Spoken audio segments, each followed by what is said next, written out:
무릇 율법 행위에 속한 자들은 저주 아래에 있나니 기록된 바 누구든지 율법책에 기록된 대로 모든 일을 항상 행하지 아니하는 자는 저주 아래에 있는 자라 하였음이라. 또 하나님 앞에서 아무도 율법으로 말미암아 의롭게 되지 못할 것이 분명하니 이는 의인은 믿음으로 살리라 하였음이라. 율법은 믿음에서 난 것이 아니니 율법을 행하는 자는 그 가운데서 살리라 하였느니라. 그리스도께서 우리를 위하여 저주를 받은 바 되사 율법의 저주에서 우리를 속량하셨으니 기록된 바 나무에 달린 자마다 저주 아래에 있는 자라 하였음이라. 이는 그리스도 예수 안에서 아브라함의 복이 이방인에게 미치게 하고 또 우리로 하여금 믿음으로 말미암아 성령의 약속을 받게 하려 함이라. 아멘. 우리가 지금 이제 사도신경의 내용을 한 구절 한 구절 세밀하게 살펴보고 있는 가운데 있습니다. 우리 지난주에는 본디오 빌라도에게 고난을 받으사 하는 그 내용을 살펴봤죠. 사실 본디오 빌라도라는 그 사람의 이름이 대표로 기록되었을 뿐이지 본디오 빌라도만이 예수 그리스도의 죽음에 책임이 있는 것은 아닙니다. 좁게 보면 그 당시에 예수 그리스도를 본디오 빌라도의 법정에 세우고 예수 그리스도는 메시아가 아니다, 그는 죽어야 한다 라고 말한 사람들이 예수님의 죽음에 대해서 책임이 있었고, 또 넓게 본다면 죄인인 사람들 모두가, 죄를 가지고 있는 사람 모두가 예수 그리스도의 죽으심에 죄책이 있는 것이고 책임이 있는 것입니다. 자, 그래서 이 본디오 빌라도는 그 최후의 선고하는 입장에 있었기 때문에 그의 이름이 이제 사도신경에도 기록이 됐죠. 또한 본디오 빌라도는 어찌 보면 예수님에 대해서 가장 중립적으로 그 죄를 물을 수 있는, 그 죄를 판단할 수 있는 사람이기도 했습니다. 왜냐하면 이 이스라엘 사람들이 예수님을 빌라도의 법정에 세울 때에 자신들이 생각하고 있는 그 죄목으로 고발을 하면 분명히 무죄가 나올 것을 알았기 때문에 예수님께 있지도 않은 죄를 씌워서 빌라도의 법정에 세웠죠. 그것은 무엇입니까? 반란죄입니다. 로마 황제를 거역하고 로마 황제의 지배를 원치 않고 그래서 반역을 꿈꿨다, 사람들을 선동해서 반역을 하고자 했다, 이런 죄목으로 세웠습니다만 정작 그 이스라엘 사람들의 속마음에는 예수님에 대한 그런 고발의 내용은 무엇입니까? 죄목은 신성모독죄, 자기 자신을 하나님이라고 한다. 그리고 죄를 사하는 권세는 오직 하나님께만 있는데 그가 자신이 죄를 사하는 권세가 있다고 했다. 이것 때문에 이제 그들은 예수님을 죽이려고 했던 것입니다. 본디오 빌라도는 이러한 유대의 종교로부터 자유로웠기 때문에 객관적으로 볼 수 있었고, 본디오 빌라도는 분명히 이렇게 말했죠. 내가 그에게서 죄를 찾을 수 없다. 그럼에도 불구하고 밀란이 일어날까 봐서, 그래서 자기의 정치적인 그런 커리어에 타격을 줄까 봐서 예수님을 십자가에 못 박아 죽으라고 내준 것이죠. 그로 말미암아 그 본디오 빌라도의 이름이 오늘날까지, 2000년이 지난 오늘날까지 사도신경을 통해서 우리가 그 이름을 언급하고 있는 것입니다. 자, 그런데 우리가 여기에서 한번 살펴볼 내용이 있어요. 여러분, 오늘날 예수님을 구주로 영접하지 않은 사람들 가운데도 예수님께서 십자가에 달려 죽으신 것이 역사적인 팩트다, 역사적인 사실이라고 생각하는 사람들 많이 있습니다. 즉 예수님이 하나님의 아들이라는 것, 또 예수님이 하나님이시라는 것, 또 예수님께서 우리 죄를 대신 담당하셨다는 것, 그래서 누구든지 예수 그리스도를 구주로 영접하면 구원받는다는 것, 이 믿음은 같지 않지만 2000년 전에 예수라는 인물이 십자가에 달려 죽었다는 그 역사적인 사실을 받아들이는, 그것을 믿는 사람들은 꽤 있습니다. 자, 그런데 우리는 이런 역사적인 사실, 예수님께서 십자가에 달려 죽으셨다는 그 역사적인 사실에는 상당히 우리가 관심을 기울이고 그 일을 우리가 생각하기도 하고 전하기도 합니다만, 이 질문은 잘 하지 않는 경향이 있습니다. 그 질문은 뭐냐면, 그런데 왜 십자가인가? 예수님께서 돌아가신 것은 알겠는데, 예수님께서 나의 죄를 대신 갚기 위해서, 죄인들의 죄를 대신 갚기 위해서 돌아가신 것은 알겠는데 왜 하필이면 십자가의 죽음인가? 다른 것일 수도 있을 텐데 왜 십자가의 죽음일까? 이 문제를 오늘 우리가 좀 살펴보도록 하겠습니다. 그래서 우리가 지금 매번 한두 문항씩 하이델베르크 교리문답을 함께 살펴보고 있죠. 하이델베르크 교리문답 가운데 예수님의 십자가의 죽으심에 대해서 언급하는 것은 39번 문항입니다. 우리 하이델베르크 교리문답의 39번 문항과 그 답을 한번 보겠는데요. 문제는 이렇게 되어 있죠. 그리스도께서 다른 방법으로 죽으시지 않고 십자가에 못 박혀 죽으신 특별한 의미가 있습니까? 이 질문을 하고 있습니다. 많이들 예수님께서 십자가에 달려 죽으셨다는 그 죽음에 대해서는 우리가 알고 있는데 왜 십자가일까? 왜 십자가에 달려 죽으셨을까? 자, 여기에 대해서 우리가 이 시간에 생각해 볼 텐데요. 하이델베르크 교리문답은 이렇게 답합니다. 그 밑에 답이 있죠. 함께 읽어보겠습니다. 그렇습니다. 이것으로 나는 내게 놓인 저주를 그리스도께서 친히 짊어지셨음을 확신합니다. 십자가의 죽음은 하나님께 저주받은 죽음이기 때문입니다. 우리 마지막 문장만 다시 한번 읽어볼까요? 십자가의 죽음은 하나님께 저주받은 죽음이기 때문입니다. 자, 그러면 방금 전에 제가 드렸던 질문에 대해서 먼저 결론적으로 짧게 정리하고 지나가겠습니다. 왜 예수님은 다른 죽음도 얼마든지 있을 텐데 왜 십자가의 죽음으로 그 죽음을 당하셨을까? 답은 무엇입니까? 하나님의 저주를 받으시기 위함이다. 하나님의 저주를 우리가 받아야 할, 우리의 죄로 말미암아, 우리가 더 정확히 말한다면 나의 죄로 말미암아 내가 받아야 할 저주를 예수님께서 대신 받으시기 위해서 십자가의 죽음으로 죽으셨다. 우리가 이렇게 정리하고 오늘의 내용들을 자세히 살펴보도록 하겠습니다. 자, 우리도 예수 그리스도를 구주로 영접하기 이전의 시간이 있었을 겁니다. 그렇죠? 모태신앙으로 태어났다 할지라도 자기가 예수 그리스도를 전인격적으로 나의 구주로 영접하기 전에 그러한 시간이 있었겠죠.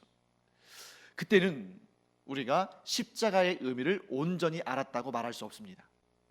우리가 예수 그리스도를 구주로 영접한다는 것은 예수 그리스도의 십자가의 의미와 따로 떼어내올 수가 없어요. 따로 떼어낼 수 없는 것입니다. 즉 예수 그리스도의 십자가의 의미를 모르면서 예수 그리스도를 나의 구주라고 고백할 수는 없는 거예요. 즉 예수 그리스도를 나의 구주라고 고백하는 자는 예수 그리스도의 십자가의 의미를 안다는 것을 의미합니다. 그런데 예수 그리스도를 나의 구주로 영접하기 전에는 아마 십자가는 목걸이나 귀걸이 같은 것에 사용되는 그러한 디자인이나 또는 그러한 액세서리나 이런 걸로 여기는 분들이 많았을 거예요. 그래서 저는 가끔씩 이런 생각 해봅니다. 이렇게 십자가 목걸이나 십자가 귀걸이 하시는 분들 계시잖아요. 분명히 신앙인이라면 이 십자가가 너무 소중해서 나의 죄를 대속하시고 나에게 저주가 끊어지게 하시고 나에게 영원한 생명을 주신 그 예수 그리스도의 십자가가 너무나 소중해서 그거를 달고 있을 겁니다. 하지만 신앙이 없는, 예수 그리스도를 믿는 신앙이 없는 사람이 이 십자가 목걸이나 십자가 귀걸이를 달고 있을 때 이 십자가가 무엇을 의미하는지를 알려주면 다시는 십자가 목걸이나 십자가 귀걸이를 하지 않으려고 할지도 모르겠어요. 왜냐하면 십자가는 저주받은 자의 상징입니다. 여러분, 우리가 축복받기를 굉장히 원하잖아요. 믿는 자든 믿지 않는 자든 복받기를 싫어하는 사람은 없을 겁니다. 아주 괴팍한 사람 아니고서는. 그런데 그 이상으로 우리는 저주받는 것도 싫어합니다. 아니 여러분, 어쩌면 축복을 받는 것보다 저주를 받지 않는 것을 더 선택하는 것이 지혜로운 일이에요. 왜냐하면 축복은 사실 축복이 없어도 살아가는 데는 큰 지장은 없을 수 있습니다. 그냥 뭐 넓은 의미에서 본다면 먹고 사는 것도 다 축복입니다만, 어쨌든 더 가해지는 축복이 없다 할지라도 지금의 이 상태로도 사는 데는 큰 지장이 없다고 생각할 수 있어요. 그런데 내가 이렇게 살아가는데 저주가 하나라도 임하면 그 삶은 완전히 파괴되는 거 아니겠습니까? 그렇기 때문에 축복 못지않게 저주도, 아니 축복보다 더 크게 저주의 의미를 우리는 생각해 봐야 됩니다. 그러니 누가 이 십자가가 저주의 상징이다 그러면 그 십자가로 목걸이를 달고 귀걸이를 달려고 하겠어요. 그런데 이 십자가는 무엇을 의미합니까? 저주를 의미한다. 보다 더 정확히 말한다면 저주를 받은 죽음을 의미한다 라고 우리는 정리할 수 있습니다. 자, 여러분, 우리 사울이라는 청년 아시죠? 성경에는 사울이라는 이름이 많이 나옵니다만 나중에 사도가 된 사울, 사도 바울이 된 사울, 그는 젊어서부터 굉장히 율법에 열심히 있는 사람이었어요.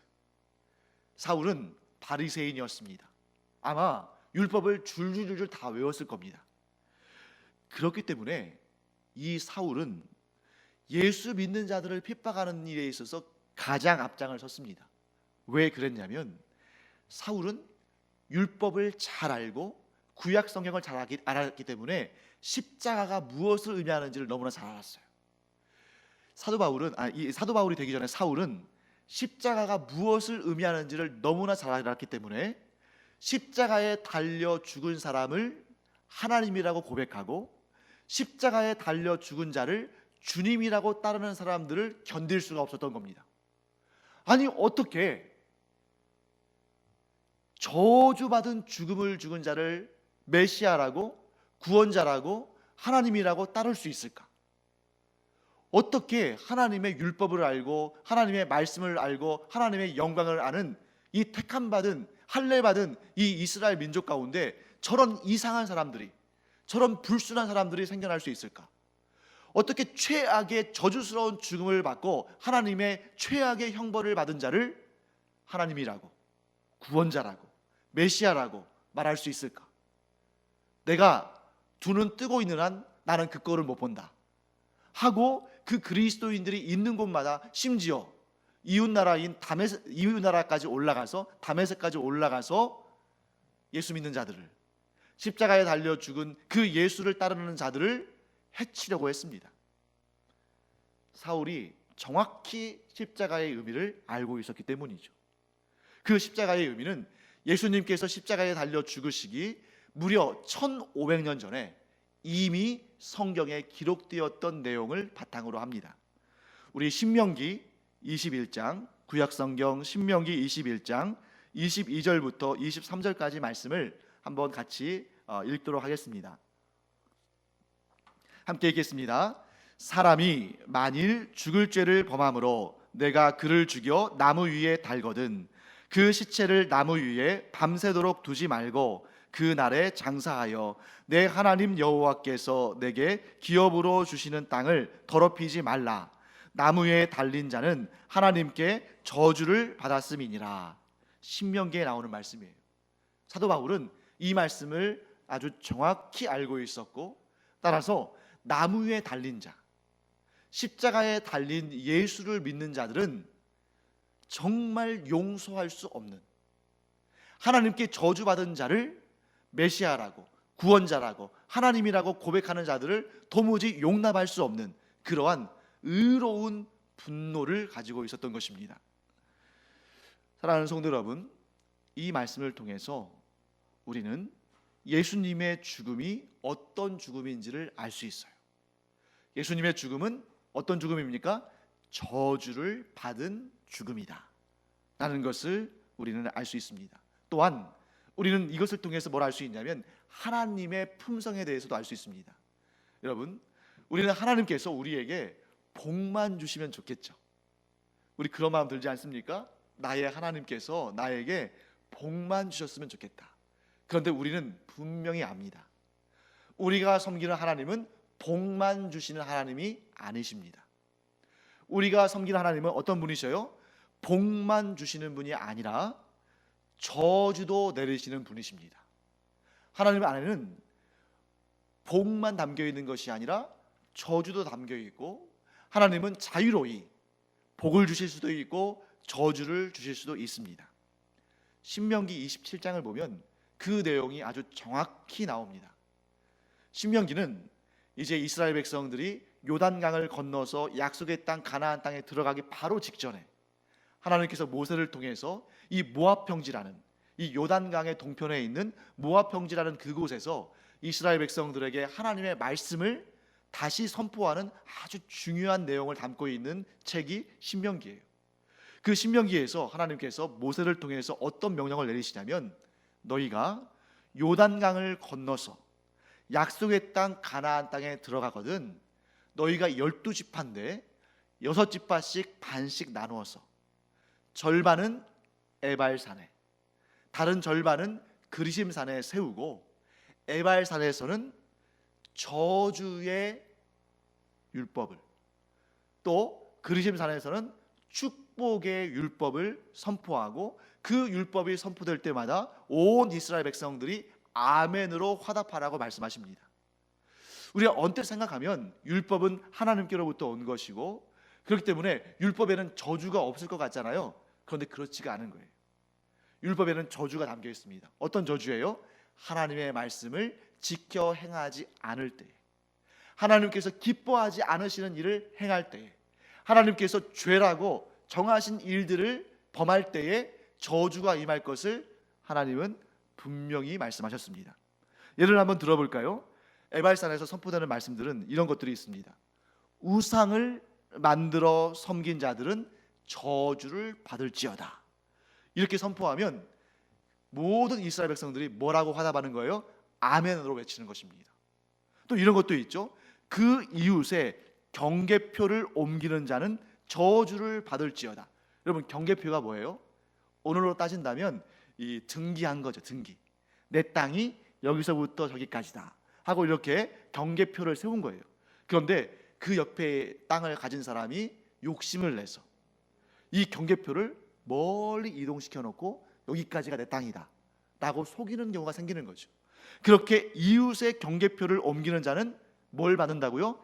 저주를 받을지어다 라고 선포하면 또 이스라엘 백성들이 아멘으로 화답합니다. 그리고 맨 마지막은 뭐냐면, 이 율법의 말씀을 실행하지 아니하는 자는 저주를 받을 것이다.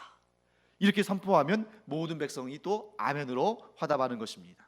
그래서 여러분, 우리가 신약 성경을 읽다 보면 특히 사도 바울의 이 글들 속에 어떤 내용이 많이 나오냐면, 율법을 지키는 자들은 율법의 저주 아래에 있다 라는 표현이 자주 등장해요.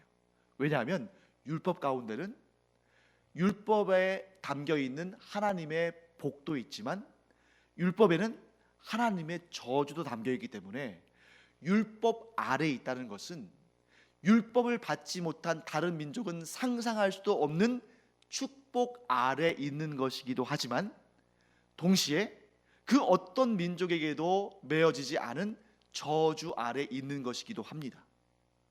그러니까 이 율법을 받는다는 것은 온 민족, 모든 열방의 모든 백성들 가운데 가장 자부심이 있고 가장 자랑스럽고 가장 복된 일이기도 하지만 동시에 가장 무거운 것이기도 해요. 율법의 멍에를 쓴 것입니다.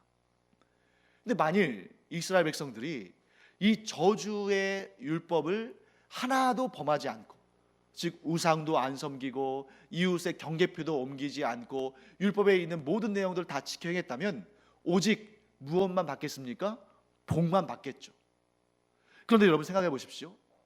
하나님께서 행하라 하신 복을 받을 그런 율법들을 아무리 열심히 지켜서 복을 많이 받았다 할지라도 거기에 저주 하나만 떨어지면 마치 원자폭탄이 떨어진 것처럼 모든 것이 망가지지 않겠습니까? 이것이 바로 율법 아래 있는 자들의 너무너무 안타까운 현실인 것입니다.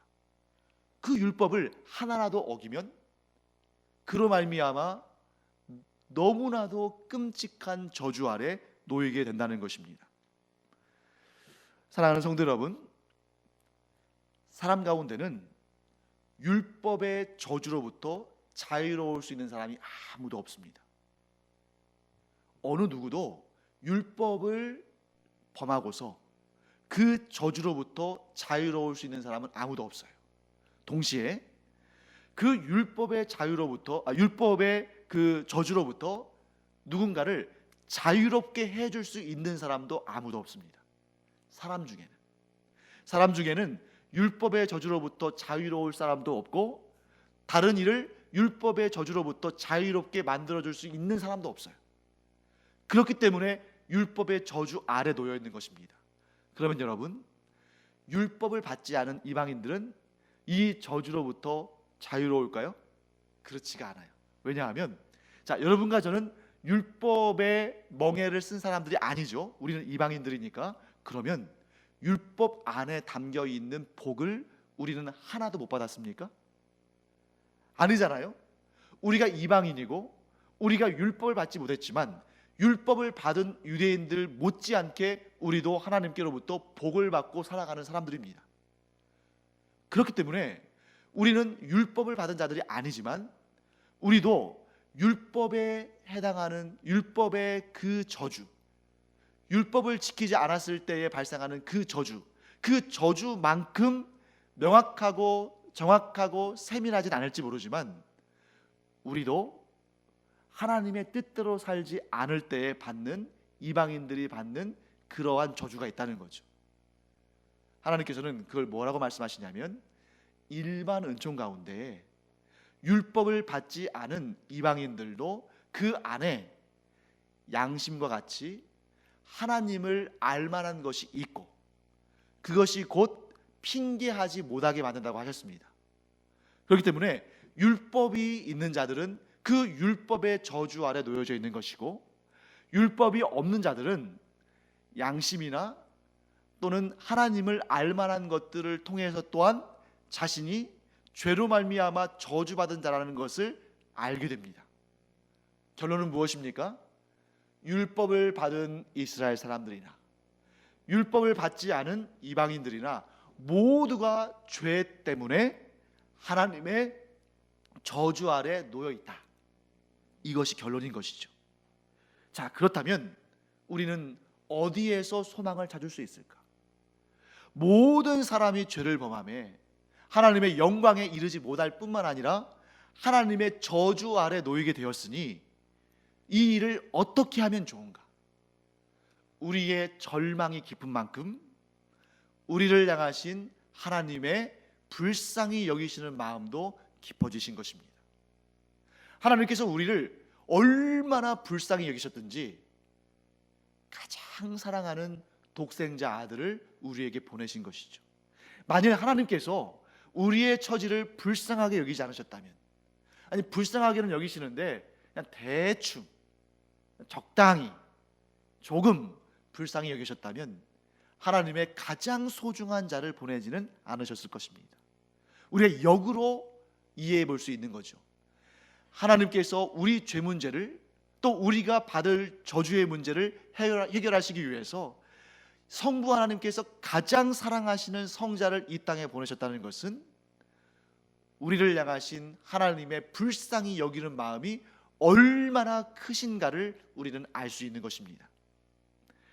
예수님께서 우리를 위해서, 우리 죄값을 대신 갚으시기 위해서, 우리가 받을 저주를 대신 받으시기 위해서 이 땅에 오셨습니다. 그런데 이스라엘 사람들은 예수님께서 이 땅에 오실 때에 예수님을 메시아로, 구원자로, 하나님의 아들로 인정하지를 않았어요. 왜 그랬을까요? 자신들이 생각하고 있는 메시아 상과는 너무나 달랐기 때문입니다.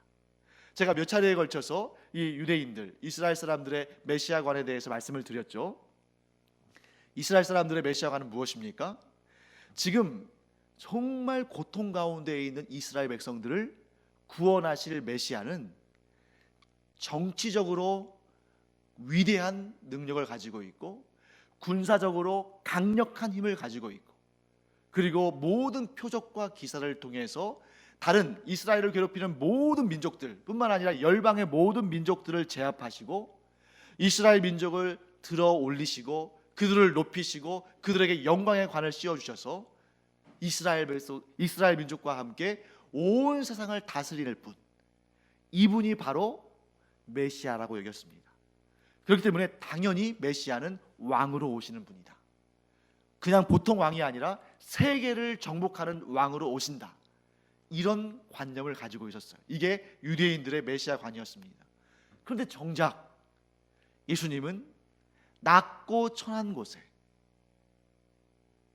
풍채도 외모도 자랑할 것이 없는 그런 낮은 자리에 오셨다는 것이죠.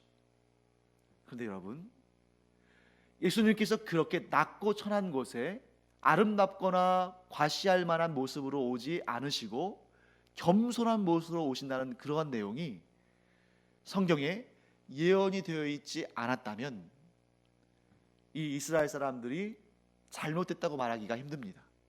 그런데 그런 내용들이 분명히 구약 성경에 예언되어 있었음에도 불구하고 그 말씀을 메시아에 대한 예언으로 보기를 원치 않은 것이죠. 하나님의 말씀이 분명히 눈앞에 있는데 내가 원하는 것, 내가 바라는 것, 내가 기대하는 것이 너무 그쪽으로 몰려있다 보니까 명확한 하나님의 말씀을 보기를 원치 않고 거절한 것입니다. 자, 성경은 분명히 이렇게 말씀하셨습니다. 하나님은 분명히 이사야 선지자를 통해서 장차 오실 메시아가 어떤 모습으로 오실지를 분명히 말씀하셨습니다. 우리 이사야서 53장 1절과 2절을 함께 읽어보도록 하겠습니다. 이사야서 53장 1절 2절, 자, 함께 읽어보겠습니다. 우리가 전한 것을 누가 믿었느냐? 여호와의 팔이 누구에게 나타났느냐? 그는 주 앞에서 자라나기를 연한 순 같고 마른 땅에서 나온 뿌리 같아서 고운 모양도 없고 풍채도 없은즉 우리가 보기에 흠모할 만한 아름다운 것이 없도다. 분명히 하나님께서 이사야를 통해서 이 말씀을 주셨음에도 불구하고 이스라엘 사람들은 이 말씀을 오실 메시아에 대한 예언의 말씀으로 받아들이기를 원치 않았습니다. 왜요?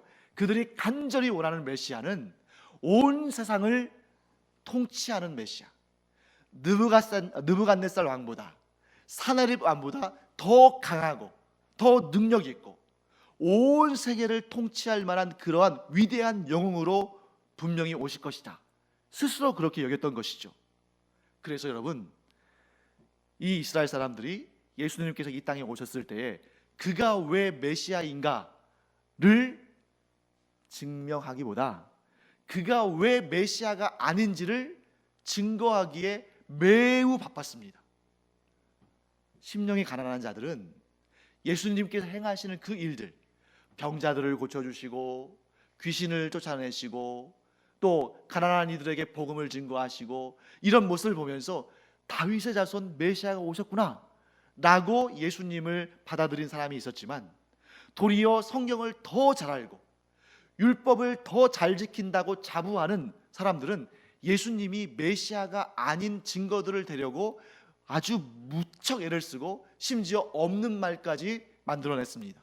그래서 예수님을 향해서 저 사람은 죄인들의 친구야, 저 사람은 창기와 세리와 함께 밥을 먹는 그러한 부정한 사람이야, 저렇게 부정한 사람이 어떻게 우리를 구원할 메시아가 되겠어, 이러면서 계속 예수님이 메시아가 아니라는 증거들을 만들려고 혈안이 되어 있었습니다. 그러나 여러분, 예수님은 그 앞에서 잠잠하셨죠. 예수님은 빌라도의 법정 앞에서도 잠잠하셨습니다. 왜 그러셨을까요? 예수님은 다투러 오신 분이 아니십니다. 예수님은 싸우러 오신 분도 아니었습니다. 예수님은 심판하러 오신 것이 아니라 지금은 모든 죄를 떠안고 모든 허물을 덮어주고 구원하기 위해서 오신 것입니다. 그래서 이사야는 예수님의 이런 반응에 대해서 이렇게 예언했습니다. 이사야서 53장 3절부터 7절까지 말씀을 우리가 또 함께 읽어보겠습니다. 함께 읽겠습니다. 그는 멸시를 받아 사람들에게 버림받았으며 간고를 많이 겪었으며 질고를 아는 자라. 마치 사람들이 그에게서 얼굴을 가리는 것 같이 멸시를 당하였고 우리도 그를 귀히 여기지 아니하였도다. 그는 실로 우리의 질고를 지고 우리의 슬픔을 당하였거늘 우리는 생각하기를 그는 징벌을 받아 하나님께 맞으며 고난을 당한다 하였노라. 그가 찔림은 우리의 허물 때문이요 그가 상함은 우리의 죄악 때문이라. 그가 징계를 받음으로 우리는 평화를 누리고 그가 채찍에 맞음으로 우리는 나음을 받았도다. 우리는 다 양 같아서 그릇 행하여 각기 제 길로 갔거늘 여호와께서는 우리 모두의 죄악을 그에게 담당시키셨도다. 그가 곤욕을 당하여 괴로울 때에도 그의 입을 열지 아니하였으며 마치 도수장으로 끌려가는 어린 양과 털 깎는 자 앞에서 잠잠한 양같이 그의 입을 열지 아니하였도다. 아멘. 자, 이제 말씀을 좀 마무리하면서 몇 가지 질문에 대해서 답을 하도록 하겠습니다. 제가 질문 하나 드리겠습니다. 예수님께서는 왜 십자가에 달려 죽으셨습니까? 왜 십자가인가요? 십자가의 의미를 여러분들이 이 시간 분명히 배우셨다면 이 답을 이렇게 내실 겁니다. 자, 십자가는 어떤 의미입니까? 저주였죠. 그래서 예수님께서 십자가에 달려 죽으신 이유는 우리를 향한 하나님의 저주를 끊기 위한 것입니다. 그런데 그 저주는 우리는 아무 문제 없는데, 우리는 아무 죄도 없는데, 우리는 아무 허물도 없는데 하나님께서 그저 우리를 미워하고 싫어하셔서 저주를 내리신 것이 아니라 무엇에 대한 결과예요? 죄에 대한 결과. 우리가 저지른 죄, 우리 안에 있는 죄성, 이 죄에 대한 당연한 결과가 하나님의 저주인데 그 저주를 예수님께서 끊어버리시는 그 사역이 바로 십자가의 죽으심이다 하는 것을 우리는 알 수 있습니다. 자, 그러면 질문을 앞으로 몇 가지 더 드릴 텐데요, 잘 생각해 보세요. 그렇다면 예수님의 십자가의 죽음은 누구를 위한 죽음입니까? 예수님의 십자가의 죽음은 누구를 위한 죽음일까? 누구의 저주를 끊기 위한 죽음일까? 누구를 향한 저주를 끊어주기 위한 죽음일까? 이 답을 우리는 이렇게 말할 수 있습니다. 예수님은 나의 죄값을 대신 갚으시고 나를 향한 저주를 끊어버리시기 위해서 십자가에 달려 죽으셨습니다. 이게 답인 것이죠. 자, 그러면 마지막 질문을 드리겠습니다. 그렇다면 예수님은 모든 사람들을 구원하시기 위해서 십자가에 달려 죽으셨습니까? 조금 문제를 바꿔본다면 예수님의 십자가의 죽으심으로 모든 사람들이 구원을 받았습니까? 어려운 문제예요. 굉장히 어려운 문제입니다. 자, 예수님의 십자가의 죽으심으로 모든 사람들이 죄 사함을 받고 모든 사람들이 저주로부터 벗어났습니까? 이 어려운 문제예요. 왜 어렵냐면 예수님의 구원의 능력과 예수님의 구원의 적용이 완전히 일치하지 않기 때문입니다. 예수님께서 행하신 그 구원의 능력과 예수님의 그 구원이 적용되는 것이 일치하지 않아요. 자, 먼저 예수님의 구원의 능력을 살펴보겠습니다. 여러분, 예수 그리스도의 그 대속의 십자가, 예수 그리스도의 그 십자가의 죽으심으로 인한 죄사함의 능력, 저주를 끊어버리시는 그 능력은 온 인류를 다 구원하시고도 남습니다. 왜 제가 온 인류를 구원하고도 남는다, 그보다 더 크다고 말씀을 드리냐면, 예수님의 십자가를 가지고, 예수님의 그 십자가의 보혈의 능력을 가지고 구원을, 모든 인류를 다 구원하고도 남을 만큼 큰 능력이에요. 더군다나 예수님의 그 십자가의 구원의 능력은 인간만 구원할 수 있는 능력이 아니라 나중에 예수님께서 재림하실 때에 만유를 회복시키십니다. 지금은 죄로 말미암아 나무도 또 동물들도 식물들도 다 죽음을 경험하잖아요. 그런데 예수님께서 새 하늘과 새 땅을 만드실 그때에는 모든 것은 죽음을 더 이상 두려워하지 않게 됩니다. 왜요? 모두가 다 영원히 사는 존재가 되니까. 그러므로 예수님의 그 구원의 능력은 인류를 구원하는 능력 안에만 한정되는 것이 아니라 모든 피조물들을 살리는 능력이 됩니다. 그런데 예수님의 그 구원의 능력은 온 우주를 구원하고도 넘치도록 남지만, 문제는 예수님의 대속의 능력이 이처럼 무한하고 영원하다고 해서 모든 사람이 다 구원을 받는 것은 아닌 것입니다. 구원에 이르는 데는 몇 가지 필수 사항들이 있습니다. 첫째, 내가 죄인이라는 사실을 인정하지 않으면 메시아를 영접할 이유가 없습니다. 내가 죄인이 아닌데, 내 안에 죄가 없는데 죄를 대속할 메시아가 무슨 소용이 있겠어요? 그러므로 내가 죄인이라는 사실을 인정하지 않으면 구원의 은총 가운데 구원받는 하나님의 자녀가 될 수 없습니다. 자, 둘째, 내가 죄인이라는 사실을 인정하는 사람은 많습니다. 그러나 이 죄를 사함받는 유일한 길은 예수 그리스도의 십자가의 죽으심 밖에는 없다는 사실을 믿지 않는 사람은 역시 많습니다. 자, 내가 죄인이라는 사실을 인정하는 사람도 많지만 내 죄 사함의 능력은 오직 예수 그리스도의 십자가라는 것을 고백하지 않는 사람들도 많다는 거예요. 그래서 구원에 이르는 유일한 길은 예수 그리스도뿐이다. 내 죄를 사함받는 유일한 길은 예수 그리스도의 십자가의 보혈뿐이다. 라는 것을 믿지 않으면 구원에 이를 수가 없는 것이죠. 마지막으로 이 모든 구원의 역사는 전적으로 하나님의 은혜라는 고백이 없으면 그는 정말 구원받았는지 한번 점검해 볼 필요가 있습니다.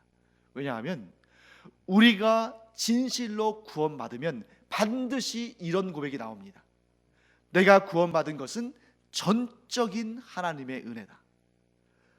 그렇기 때문에 이러한 조건들이 있기 때문에 예수님의 구원의 능력은 온 인류를 구원하고도 넘치도록 남지만, 그러나 이 구원의 은혜를 적용받는 사람들은 온 인류는 아닙니다. 만일 온 인류가 구원받는다면 예수님께서 양과 염소, 알곡과 가라지와 같은 이런 분리하는 비유를 우리에게 말씀하지 않으셨을 거예요.